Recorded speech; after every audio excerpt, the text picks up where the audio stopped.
est-ce que ça va? Donc je voulais remercier le ministre Seydou Sy Sall, qui est véritablement une identité remarquable dans les gouvernements que j'ai eu la chance de partager avec lui. Ministre dont les autres collègues et dont le président de la République vantaient la compétence et l'expertise très souvent pendant les conseils. Il faut que je témoigne pour lui. Il était admiré et respecté par ses collègues ministres. Je crois que beaucoup de Sénégalais ont gardé un excellent souvenir de ces différentes missions au service de notre pays. Alors, il fait très bon d'être avec les AET dans une même salle. J'ai vu bien entendu des promos ici. Et quand Lazare a dit qu'il ne voulait pas dire que la 76 était la meilleure promo, on s'attendait au mais, et puis comme il est très brillant, il a continué. Et donc il a quand même passé son message que la promo 76 était la meilleure promo. Alors, ce qui est intéressant au Britannique, c'est que chaque promo est la meilleure promo. Donc tout le monde est réconcilié, il n'y a aucun problème. Chacun va rentrer chez soi convaincu d'avoir appartenu à la meilleure promo. Alors, pour le sujet qu'on discute, j'ai écouté bien entendu mes autres collègues panélistes avec beaucoup d'intérêt. J'ai appris aussi beaucoup de choses bien entendu. Mais mon frère Seydou Sy Sall, je sais qu'il me réveillait la salle, il voulait aussi m'envoyer des pics, mais des pics très amicales qui n'ont pas fait très mal d'ailleurs. Ça aussi c'est un talent au Sénégal. Il y a des gens qui savent envoyer des pics, mais avec des aiguilles tellement fines que vous ne sentez rien. C'est après que, comme une piqûre de moustique, que vous sentez que vous avez piqué quand même. Alors, Seydou, merci. Et je l'ai dit tout le contraire de ce qu'il a dit dans sa conclusion, par rapport à l'État fédéral, par rapport au cercle concentrique, et par rapport à sa vision de l'intégration par étape, pas à pas, etc. D'ailleurs, c'est peut-être en pensant à Seydou, je ne savais pas qu'il allait le dire, mais c'est peut-être en pensant à lui que j'avais intitulé le titre de ma communication « L'intégration africaine ou l'histoire d'une tortue avec des freins ». L'intégration africaine ou l'histoire d'une tortue avec des freins. C'est-à-dire que la tortue est suffisamment lente que quand vous lui ajoutez des freins automatiques qui fonctionnent à chaque 500 mètres, vous avez la garantie qu'on n'ira pas très loin. Et c'est le sentiment que j'ai eu en ayant eu la chance de participer au bilan de l'OUA et à l'émergence de l'Union africaine. Et d'avoir fait des nuits blanches avec tous les collègues du continent, les gens de la SADC, les gens de l'Afrique du Nord, de l'Afrique de l'Est, l'Afrique du Centre et bien entendu nos collègues de l'espace, la CEDEAO. Et donc d'entendre tous les débats idéologiques et d'y participer avec l'autorisation du président du Sénégal, comme on faisait les débats de la FEANF, c'est-à-dire des débats très durs parfois.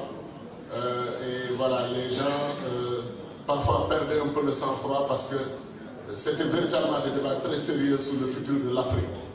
Et moi, j'étais toujours très choqué d'entendre particulièrement nos camarades de la SADC, de l'Afrique australe. En commençant les débats, j'étais à peu près convaincu que les camarades de la SADC étaient des panafricanistes. Mais plus on discutait, plus j'étais convaincu qu'ils avaient changé de vision du monde et qu'ils avaient effectivement épousé l'approche gradualiste, l'approche étape par étape.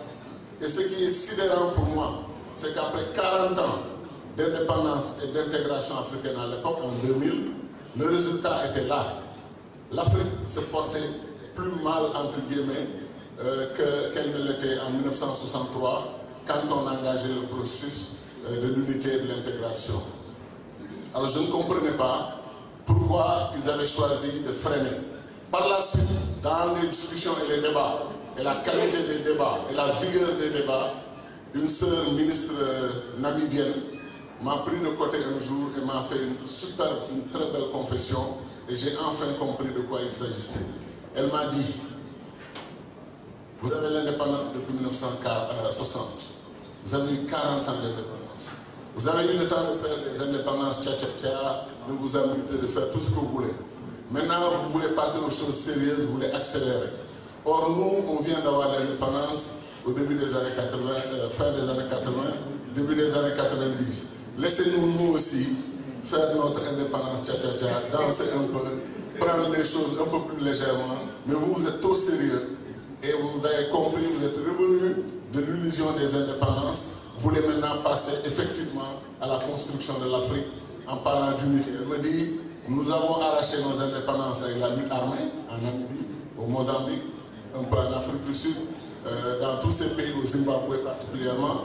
Et vous, pour l'essentiel, parfois, vous avez négocié vos indépendances pacifiquement, vous avez signé des accords. Elle me dit, comprends. Elle me dit, je te fais une révélation, une confession. Quand nous, ministres de la SADC, nous sommes ensemble, nous disons, mais le ministre sénégalais et son président, c'est eux qui disent la vérité sur le futur de l'Afrique.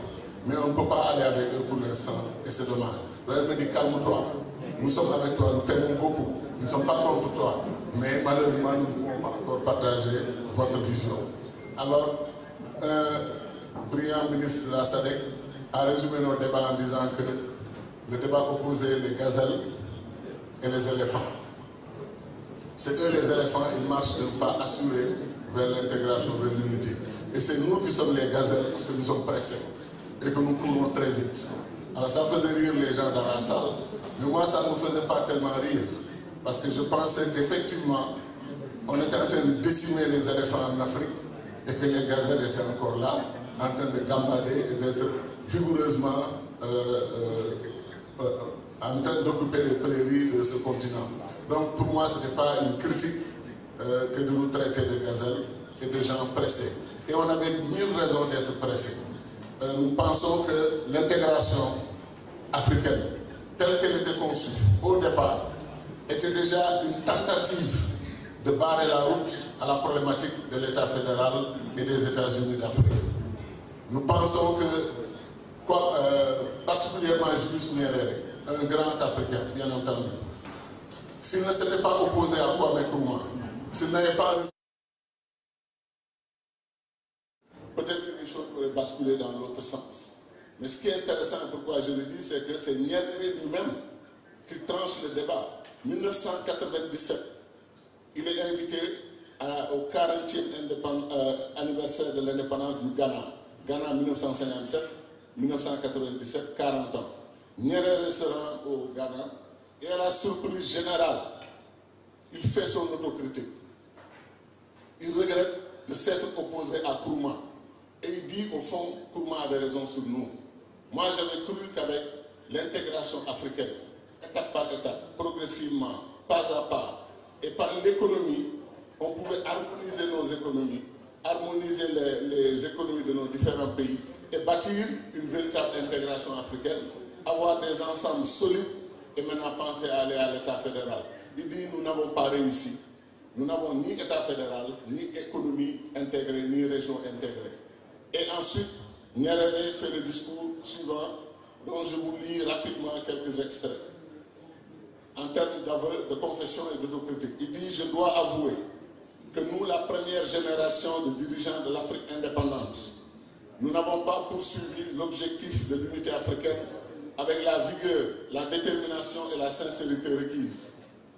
Si les chiffres étaient des chevaux, l'Afrique caracolerait en tête des pays d'aujourd'hui.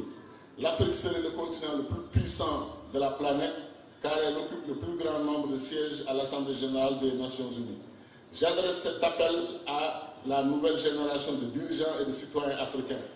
Œuvrez sans relâche à l'unité, avec la ferme conviction que sans unité, il n'y aura pas d'avenir pour l'Afrique. Et il conclut son adresse ainsi. Je rejette la glorification de l'État-nation léguée par le colonialisme, ainsi que les nations artificielles que nous tentons de forger à partir de cet héritage. Au fond, nous sommes tous Africains, mais des Africains qui essayent de toutes leurs forces d'être des Ghanéens ou des Tanzaniens. Heureusement pour l'Afrique, nous n'avons pas totalement réussi. Le monde extérieur a du mal à distinguer un Ghanéen d'un Tanzanien. Ce que le monde extérieur voit en nous, c'est que nous sommes Africains. Oubliez la stupide division des peuples africains entre anglophones, francophones et lusophones. Cette tentative de diviser nos peuples en fonction de la langue de leurs anciens colonisateurs doit être rejetée avec fermeté, avec tout le mépris qu'elle mérite. Pendant ce temps, les propriétaires naturels de ces langues magnifiques sont occupés à construire une Europe unifiée. Ma génération a conduit l'Afrique à la liberté politique. Les leaders actuels et les peuples d'Afrique doivent reprendre la torche vacillante de la liberté africaine, la ranimer avec leur enthousiasme et leur détermination et faire avancer l'intégration africaine. Fin de citation. Alors, qu'est-ce que ça veut dire pour moi? Nos dirigeants ont refusé l'unité politique, l'union politique du continent, pour prôner par Kwame Nkrumah, par Cheikh Anta Diop, par Modibo Keïta, par Sékou Touré, et même par le roi Mohamed V et tous les leaders du groupe de Casablanca qui s'étaient réunis en 1961 à Casablanca pour réclamer en fait la consolidation d'un processus politique unitaire en Afrique. Mais imaginez que le but principal du groupe de Casablanca, c'était de tout faire pour sauver la vie à Patrice Lumumba. Ils se sont réunis vers le 11 janvier et Lumumba a été assassiné le 20 janvier. Et dès que Lumumba a été assassiné, l'histoire du continent a déraillé, a pris un autre cours. Donc, ce groupe-là pensait qu'il faut aller rapidement à l'union et Nkrumah a expliqué, a argumenté. Nous venons d'avoir l'indépendance. Nous n'avons pas consolidé des États, ce que Cheikh Anta appelle des États nains et des États non viables. Il dit qu'on peut aujourd'hui, on n'a pas encore cristallisé les nationalismes. Certains pays n'ont même pas d'ambassadeurs, n'ont pas encore nommé d'ambassadeurs parce qu'ils n'en ont pas les moyens. Il dit que c'est le moment, bien entendu, en reconnaissant à chaque État sa souveraineté. Et ça, c'est un point extrêmement important. Tous les anti-panafricanistes passent leur temps à expliquer aux autres États africains que ces gens veulent vous voler votre souveraineté. Mais regardez l'exemple des États-Unis, de la Fédération mexicaine, allemande, tous les pays fédérés, Canada. Est-ce que vous croyez que le président des États-Unis peut donner des instructions au gouverneur du Texas ou au gouverneur de Californie? Il n'y pense même pas, parce qu'il n'en a pas de pouvoir. Ces États, dans leur orientation libérale, ultralibérale, conservatrice, religieuse, comme les Mormons à Utah, chacun de ces États a défini son style de vie, ses orientations, etc. Mais ils ont décidé, 50 États, au lieu d'avoir 50 armées nationales, d'avoir 50 ministres des Affaires étrangères, d'avoir 50 ministres des Finances qui s'occupent de la monnaie et de la Banque centrale, 50 ministres du commerce international, où vous voyez les 50 États américains en train de compétir entre eux, ce qu'Abdoulaye Wade appelait la compétition ruineuse entre nos pays africains. Au lieu de cela, ils décident de mutualiser l'armée, la diplomatie, la monnaie, le commerce extérieur. Tout le reste est laissé librement aux États américains fédérés. Chacun de ces États garde sa souveraineté sur l'essentiel et détermine ses politiques. Maintenant, la force de l'État fédéral et du fédéralisme, c'est que les plus avancés contribuent un peu plus que les moins avancés, et les plus avancés ont à cœur de tirer les moins avancés vers le haut.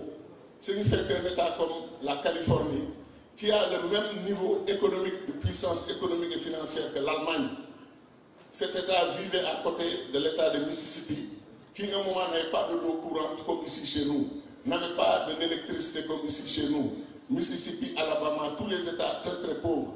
Et l'Amérique s'est fixé comme objectif de redresser ces États et de les tirer vers le haut. C'est ça l'État fédéral. On garde sa souveraineté. Et à l'Union africaine, je me suis battu. Je n'ai pas réussi, bien entendu, pour qu'on enlève de la charte de l'Union africaine que nous sommes une union d'États indépendants et souverains. Je le dis, chers amis, nous sommes une union d'États souverains, très bien. Mais mettez au moins interdépendants. Au moins interdépendants. Les États, 50 États américains sont interdépendants parce qu'ils ont mutualisé 4 secteurs forts de leur souveraineté. Ils ont une seule armée américaine, et c'est la première puissance du monde. Ils ont une seule monnaie. Ils ont un même tarif extérieur commun pour leur commerce. Et ils ont un seul ministre des Affaires étrangères des États-Unis. Quand j'allais aux Nations Unies, assis avec 53 ou 54 ministres des Affaires étrangères de l'Afrique. Ensuite, nos chefs d'État viennent, 50 et quelques chefs d'État prennent l'avion pour venir là-bas dire exactement la même chose. Quand tu écoutes 3 ou 4 chefs d'État africains, tu peux faire la sieste pour le reste du sommet parce que tu ne vas rien rater. Ils vont tous répéter les mêmes choses. La première fois que John Kufuor a eu la parole en tant que président de l'Union africaine pour parler au nom du continent, c'était extraordinaire. On a eu un sentiment de fierté. Et aujourd'hui, vous faites les décomptes. L'Amérique a 15 ministres, 15. L'Afrique a 2300 ou 400 ministres. Et qu'est-ce qui est plus efficace? Les 2400 ou les 15? Parce que c'est eux la première puissance du monde. Bien entendu, ils ont des gouvernements d'État, etc., avec des responsabilités, tout ce qu'on veut. Et s'ils veulent aller plus haut, ils vont vers l'État fédéral. Mais nous, combien de ministres, combien de députés, combien de salaires à payer, combien de bureaucratie à entretenir, combien de gouvernements à gérer, pour des résultats aussi faibles? Chers amis, quand j'ai appris que sur 1,3 milliard d'habitants en Afrique, il y a 600 millions d'Africains qui n'ont pas l'électricité, presque la moitié du continent, ça lacère votre cœur quand vous savez que nous avons presque le plus de ressources hydriques dans le monde. Nous avons tout ce qu'il faut. Kwame Nkrumah en 1958 dit qu'avec la construction du barrage d'Inga sur le fleuve Congo, l'Afrique était entièrement électrifiée et l'Afrique exporterait de l'électricité, vendrait de l'électricité, de l'énergie au reste du monde. Et vous vous rendez compte qu'aujourd'hui, après 63 ans d'indépendance, 60 ans d'intégration africaine, 600 millions d'Africains n'ont pas l'électricité. On vous dit que la Centrafrique, avec Lubangui Chari, un pays qui a du diamant, qui a du pétrole, qui a une vaste surface, qui a des étendues, des terres arables, qui peut faire nourrir l'Afrique quasiment. La Centrafrique ne fournit de l'électricité qu'à 8% de sa population. 8%. Voilà pourquoi Cheikh Anta Diop avait raison de parler d'État nain et d'État non viable.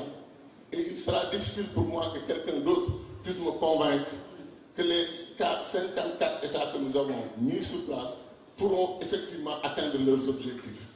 Aucun de ces pays n'est émergent, je suis désolé. En Afrique du Sud, les Blancs sont émergents, les Noirs ne sont pas encore tout à fait émergents. Le Maroc tape à la porte de l'émergence. C'est un pays qui fait beaucoup de progrès, il faut le reconnaître. Mais comment se fait-il que nous ayons choisi un modèle de développement? Et après 60 ans d'indépendance, des pays comme la Corée du Sud, le Nigeria avait un GDP, un PIB supérieur à celui de la Corée du Sud. Le Ghana était proche de la Corée du Sud. Ce pays a multiplié 1600 fois son PIB de 1960. Nos pays multiplient 15 fois, 20 fois. Après, on se dit, mais pourquoi? Après, certains me disent, oui, mais attendez, la Corée du Sud n'est pas dans une fédération. Comment ils ont réussi? Plusieurs raisons. Leadership. Deuxième raison, l'histoire. C'est un pays qui a un État depuis 3000 ans. Et c'est un pays qui forme ses cadres, qui forme dans leur langue, le coréen. Nous, en Afrique, on forme nos élites dans quelle langue? Aucune langue africaine quasiment. Sauf ceux qui forment en Swahili et tout, ce qui est une bonne chose, ou en arabe pour les pays arabophones. Et ensuite, 3000 ans d'histoire et d'État, c'est différent de nos pays qui avaient 3 ans d'existence, 5 ans. Des États qui ont été fabriqués au crayon, au compas et à l'équerre, découpés. Vous prenez l'Empire du Gabon, on trouve les moyens de créer la Guinée-Bissau, lusophone, la Gambie, anglophone, le Sénégal, francophone, et si vous considérez qu'une partie de la Mauritanie, le côté sud, faisait partie un peu de l'ensemble du Fouta, Toro, etc., vous vous rendez compte qu'il y a aussi de ce côté un pays arabophone. Dans un petit espace, ce qui fait que la théorie des cercles concentriques de Senghor, je l'ai dit à l'Union africaine, je l'ai dit au Sénégal sans aucune gêne. Senghor, pour moi, avait une contradiction. Il était sincèrement, je pense, panafricaniste. Et il était contre la balkanisation de l'Afrique. Mais Senghor s'est opposé à Nkrumah, pour l'essentiel, pour des raisons idéologiques. Il s'est opposé aussi, bien entendu, à Cheikh Anta Diop, le compagnon de Nkrumah au Sénégal. La conséquence, c'est quoi? C'est d'avoir une belle théorie, comme je dis, les cercles concentriques, qui a la beauté du verre et qui en a aussi la fragilité. La plus grande difficulté pour unir les pays, c'est d'unir les pays voisins. Prenez la Gambie et le Sénégal. J'ai toujours dit que la Gambie et le Sénégal ne s'uniront dans une entité sénégambienne que le jour où on aura une confédération, une fédération ouest-africaine. Si les 15 pays de la CEDEAO deviennent un État fédéral régional, la Gambie et le Sénégal seront à l'aise pour adhérer. Mais demandez à la Gambie et au Sénégal d'aller dans une fédération. Demandez, on a essayé avec le Mali, on a vu le résultat. Extrêmement difficile dans la diplomatie, dans ceux qui font la géopolitique, la géostratégie. Il est plus difficile, plus facile pour moi, pour disons beaucoup de Sénégalais aujourd'hui, de s'unir avec le Congo, de s'unir avec la Tanzanie, avec le Kenya. Ils ne sentent aucun danger, il n'y a pas de pression locale, etc.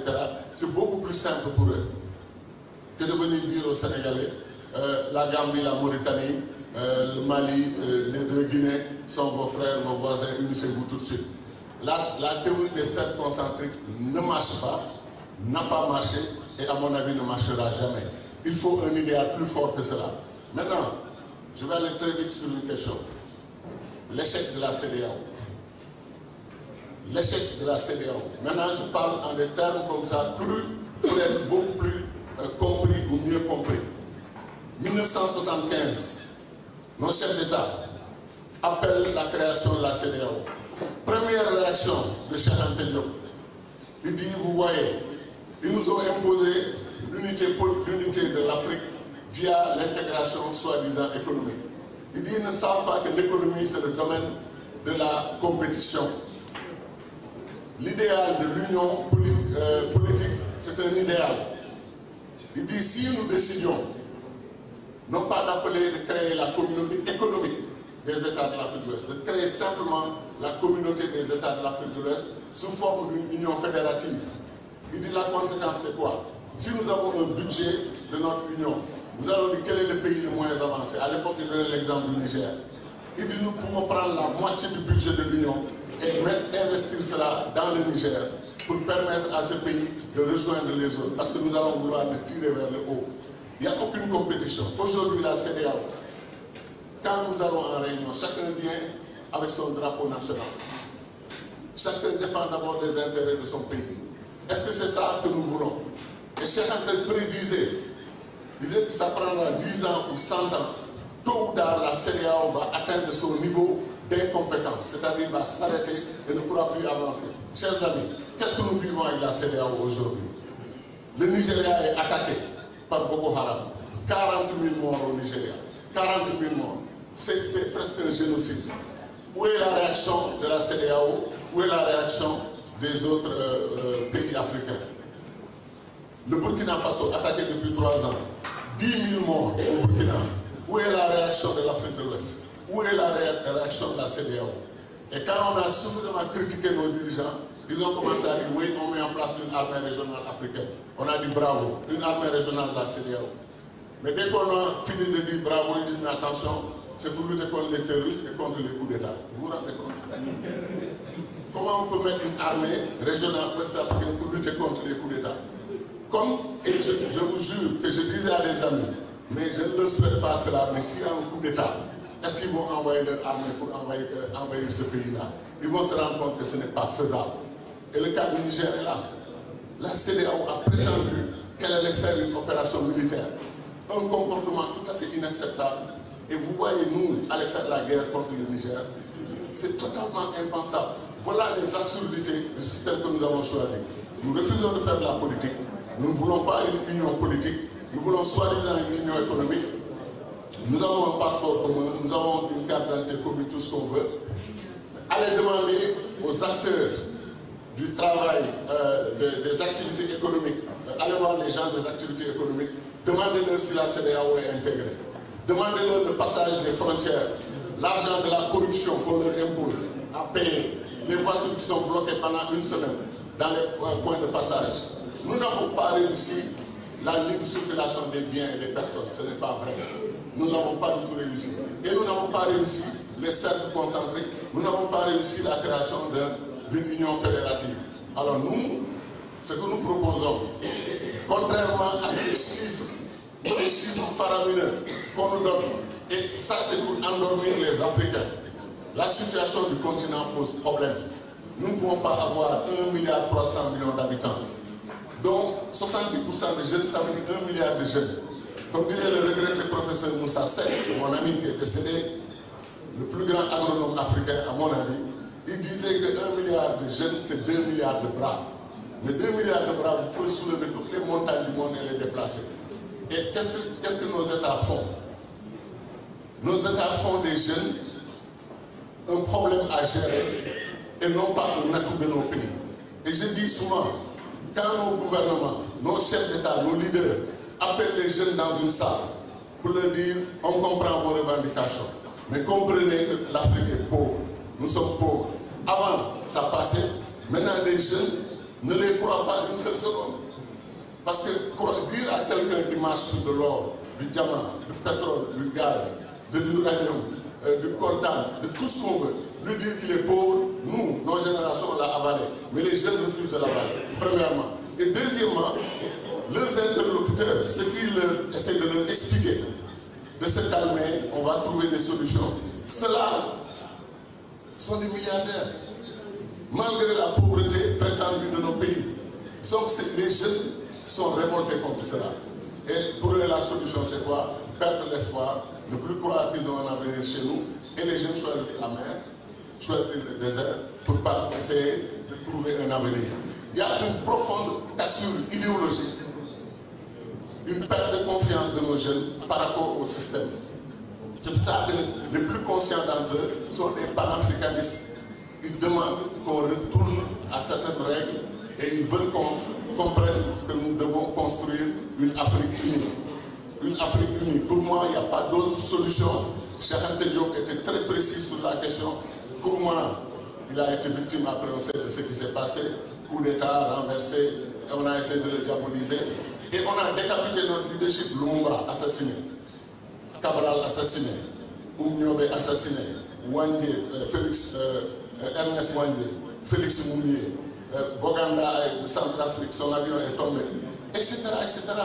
On nous a attaqué là où on avait plus besoin de ces grandes compétences africaines. C'est pour cela que je dis l'Afrique a 3 grands problèmes. 1 leadership, 2 leadership, 3 leadership. C'est ça qu'il nous faut régler pour que les Africains comprennent que les fondamentaux du développement, encore une fois, c'est l'agriculture. Il faut nourrir ces populations. C'est une honte pour l'Afrique d'aller acheter du riz en Thaïlande. Ces paysans-là n'ont rien de plus important que nous en termes d'expérience et de culture. Nous avons les meilleures terres du monde, nous avons de l'eau. Pourquoi avons-nous faim en Afrique? L'éducation. 1 milliard de jeunes à éduquer. Un immense potentiel pour l'Afrique. Est-ce que nos dirigeants en ont fait une priorité? Et surtout, quelle est la vision de l'éducation? Vous prenez, on est dans la faculté de médecine de Dakar.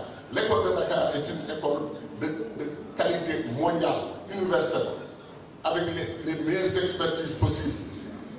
Est-ce que l'Afrique a conscience que nous pouvons utiliser le leadership de l'école de Dakar, mutualiser, c'est le maître mot d'une démarche fédérale, mutualiser, mettre en priorité l'école de Dakar, aller dans d'autres pays où les compétences en nouvelles technologies sont avancées, on renforce ces pays et on crée des écoles panafricaines. Des écoles panafricaines. Mais si le Sénégal veut construire tout son système éducatif à lui tout seul ici au Sénégal, on n'aura jamais de budget, on n'aura jamais assez de moyens pour le faire. Il faut des pôles d'excellence en éducation, des pôles d'excellence en santé, il faut des pôles d'excellence en agriculture. C'est les 3 fondamentaux du développement, agriculture, éducation, santé et infrastructures de base. Ça n'a été réussi dans aucun pays africain parce que nous avons l'ambition soi-disant de le faire nous-mêmes. Je termine sur un point. Les gens ont compris que notre faiblesse, c'est d'avoir accepté ces 54 États. Et ils continuent le travail. Pour nous, ils sont passés à la phase de l'hyperbalkanisation de l'Afrique. Le Soudan, c'était une catastrophe qu'on enlève 600 000 km² qu'on appelle ça Soudan du Sud. Depuis qu'ils l'ont fait, les Américains en particulier étaient en tête de cette croisade. Qu'est-ce qui s'est passé au Soudan du Sud? 12 millions d'habitants, 4 millions de déplacés, 300 000 morts. Où est la victoire de la balkanisation et du séparatisme? Ensuite, on encourage séparatisme en Casamance, séparatisme à Azawad, séparatisme un peu partout au Maroc, partout où on parle de oui, cette région a des spécificités, etc. Ils veulent casser le Soudan. Ils ont dit que le Nigeria n'est pas viable, il faut le casser en plusieurs États pour qu'il fonctionne. Ils ont dit que la RDC ne marchera jamais, il faut le casser en plusieurs États. Donc, Nkrumah avait parlé devant 32 États, aujourd'hui nous sommes 54, et si cette marche continue, nous allons à 70, 80 États dans ce continent qui fait 30 millions de kilomètres carrés, qui a toutes les ressources du monde, et comme l'a dit un des intervenants, qui devait rejoindre la Chine et l'Inde parmi les World Global Players. L'Afrique doit avoir l'ambition d'être effectivement une puissance mondiale à côté de l'Inde, de la Chine et autres. Donc, chers amis, quand un paradigme est faux, quand un paradigme a produit autant de malheurs, il est temps de s'en détourner. Il est temps de revenir véritablement à la doctrine des pères fondateurs comme Nkrumah et Cheikh Anta Diop. Ce n'est pas trop tard. Et si on ne le fait pas, la jeunesse africaine va nous forcer à le faire. Et je suis convaincu que des leaders accélérateurs de l'histoire vont émerger dans notre continent et l'Afrique sera ce qu'elle devrait être, une puissance mondiale. Merci beaucoup.